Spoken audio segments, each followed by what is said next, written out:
E aí, pessoal, timeline tricolor deste domingo, que vai falar sobre finanças, sobre contratações, sobre Pedro Raul, sobre Adriel também, um troca-troca que pode ser definitivo, sobre Vina. Vamos falar também sobre a maratona, como o Grêmio prevê ou imagina os próximos jogos. Tem muito assunto na timeline tricolor. Nós vamos falar nisso a partir de agora. Gente, o empate de ontem, a confirmação do adversário do Grêmio na Copa Libertadores, nas oitavas de final, também foi recheado por uma série de informações. E a gente traz basicamente todas as informações a partir de agora.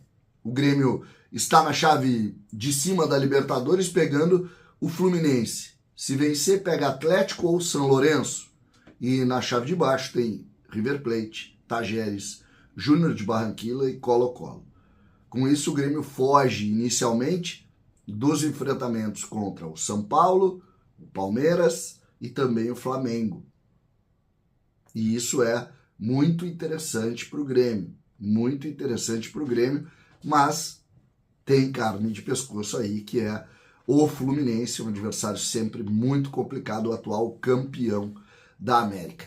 Outra notícia que surgiu ontem no jogo, olheiros do Bayer Leverkusen estiveram no Couto Pereira para observar o Gustavo Nunes, 18 anos. Lembrando que o Bayer Leverkusen é apenas mais um clube que observa ou que sonda o Gustavo Nunes. É mais um clube, não é o clube, é mais um que está sondando esse jogador. O Grêmio deve receber propostas por eles. Lembrando, ontem o Rodrigo Oliveira falou sobre isso e a ideia do Grêmio é não vender nenhum jogador da janela.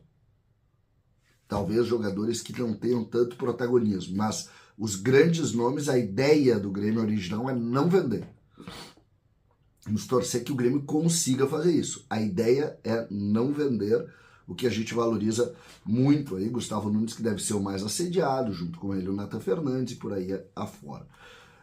O Eduardo Gabardo trouxe uma informação ontem também, que acabou em razão do jogo não sendo muito falada, que o Grêmio observa o centroavante Pedro Raul. Mas até aí, me parece uma notícia natural, porque o Grêmio quer um reserva, e depois a gente vai falar sobre o Renato, a forma como o Renato viu o Pedro Raul e como ele citou, para a gente fazer uma avaliação.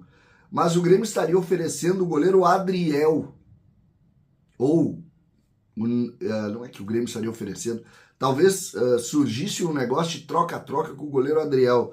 Lembrando que o Carlos Miguel, que é o atual titular, eles venderam o Cássio para o Cruzeiro, que é o atual titular, deve estar indo para a Inglaterra. Então, indo para a Inglaterra o Carlos Miguel, o Adriel teria aí uma oportunidade lá no time do Corinthians. Não sei se isso se confirma ou não, mas seria esse basicamente o negócio, uma troca. Lembrando que o centroavante Pedro Raul, depois da valorização que ele teve, ele deve ser um altíssimo salário, né? Um altíssimo salário, e a gente vai falar de finanças também. Porque o Renato ontem falou sobre reforços e citou as finanças. O Renato citou as finanças de forma forte. Olha o que disse o Renato, quando perguntado sobre Vina, que se ofereceu para voltar, e Pedro Raul.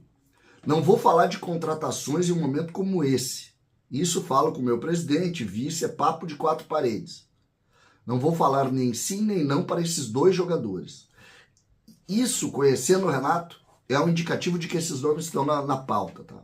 É só a gente ver, quando ele nega completamente, ele não tem vergonha de dizer. Então, esse é um assunto que ele trata de uma maneira um pouquinho diferente. Mas enfim, vamos lá. O problema é financeiro. O problema no nosso estado gerou problema nas finanças. A gente conversa entre a gente, uma outra posição, mas depende do financeiro. O grupo, quanto mais forte, melhor. Mas a gente não sabe o que vai acontecer ali na frente. Não vou falar A, B, C, e aqui ele desconversa. Mas ele coloca a pauta das finanças de forma muito contundente na discussão, tá? Ele bota a pauta das finanças aqui de forma contundente, como Poucas vezes a gente viu o Renato cobrando reforços, muitas vezes, mas não falando assim. Quantas vezes a gente já viu o Renato, tem que gastar para reforçar e tal, cobrando a diretoria. Hoje ele entra para dentro do departamento financeiro e alivia. Vamos ficar atentos aqui, até para a gente saber como vai ser o desenvolvimento disso. Como vai ser esse desenvolvimento. Então, aqui coloca, e nessa linha, falou para a Rádio Mortal o Celso Rigo, ontem também. E nessa conversa que ele teve, ele disse, se eu for intimado a ajudar os investimentos, eu nunca fujo da raia. Então, o Celso Rigo também se coloca à disposição para buscar isso. Ele disse que o presidente do Grêmio está muito atento à questão do endividamento, que é uma coisa que preocupa o Grêmio, mas que ele estaria disposto a ajudar, como ajudou nas garantias bancárias para contratar o Cristaldo e também o Carbajo. Então, aqui também um ponto que merece a nossa compreensão, a nossa análise aqui. Existe isso, existe a necessidade, mas o Grêmio está, e aqui, palmas para o presidente Guerra mais uma vez. Tem que estar preocupado com o endividamento. O endividamento é o que vai definir o futuro do Grêmio. Sobre o Couto Pereira, os jogadores claramente, e ontem a gente viu isso, querem continuar no Couto Pereira. O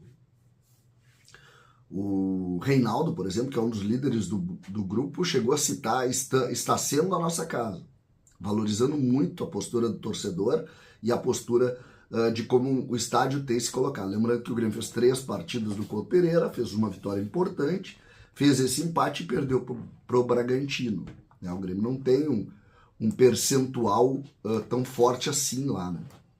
E ontem também a gente vai falar sobre isso à tarde, ou à noite lá na live, da Arena, né?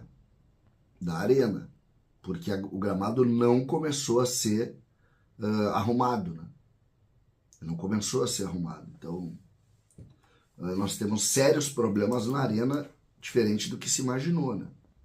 Esse é um ponto que preocupa. Diego Costa, lesionado, e a gente falou isso ontem já também, mas merece falar de novo, ele sentiu uma fisgada no adutor, né? E vai fazer exames, obrigatoriamente. Talvez amanhã ele faça os exames. E preocupa, principalmente o jogo de quinta fora contra o Flamengo, tendência fora também no final de semana contra a equipe do Botafogo, fora do jogo. Mas, pelo jeito que ele saiu do gramado ontem, caminhando, gramado não, do estádio, caminhando, rindo, brincando, não é tão sério assim. Não me parece tão sério assim. Então aqui uma notícia que não é ruim pra gente. Não é uma notícia ruim.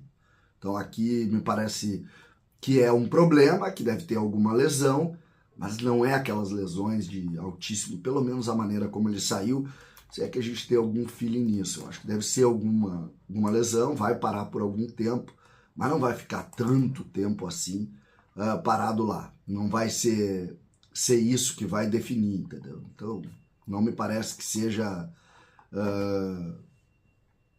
algo que deixe o Grêmio sem o seu centroavante, sem a sua principal figura técnica, a verdade é essa, para os próximos jogos. César, Cidade Dias falando de Grêmio, aqui no YouTube.